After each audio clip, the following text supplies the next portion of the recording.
Thank you for tuning in. I just want to say a little bit more about me. I started Yolanda Speaks after working at a not-for-profit for youth and their families, and it's really, really hard work, and I don't want to get bogged down on this, but I do want to at least say that, after I got my master's degree in sociology with an emphasis on marriage and family, I really did want to go into not-for-profits, but my specialty was not in youth trauma. And I really believe that young people who are suffering from trauma, which most of the young people I was serving at that time were, need the highest quality of psychiatric and psychological care. Anyway, one of the things that happened in that environment was that not only did I have this, what I believe was secondary trauma, it began to trigger some of my own trauma. And I knew that I was going to need to get out of that work and focus my attention somewhere else. And so what I did to me, this is a really interesting story. So what I did is I would spend my lunches, and I used to have an hour for lunch. I would take my lunch and I would eat in about 15, 20 minutes. And then I would take the rest of the time and do what was in my mind's eye at the time, a quick meditation. I was reading some stuff from like Joseph Campbell and I don't know, Deepak Chopra, just self-help stuff. And one of the things I think Joseph Campbell was saying is that, you really need to learn how to follow your bliss. I was like, I don't really understand bliss. And it's kind of amazing to me that I really did not understand what was meant by bliss at that time. But what I did get was his instruction for the listener to focus on what would you do for free?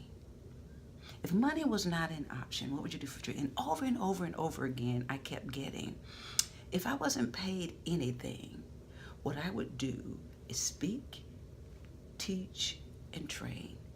And that to me, that's very interesting because it really began to illuminate what was, deeply my heart's desire.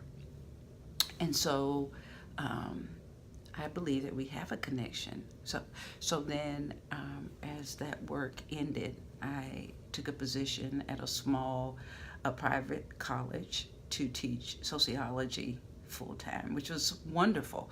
I had visions of myself in the classroom, just, almost like professor, stand-up comic kind of thing. And I was totally doing that. I still do. I still teach part-time.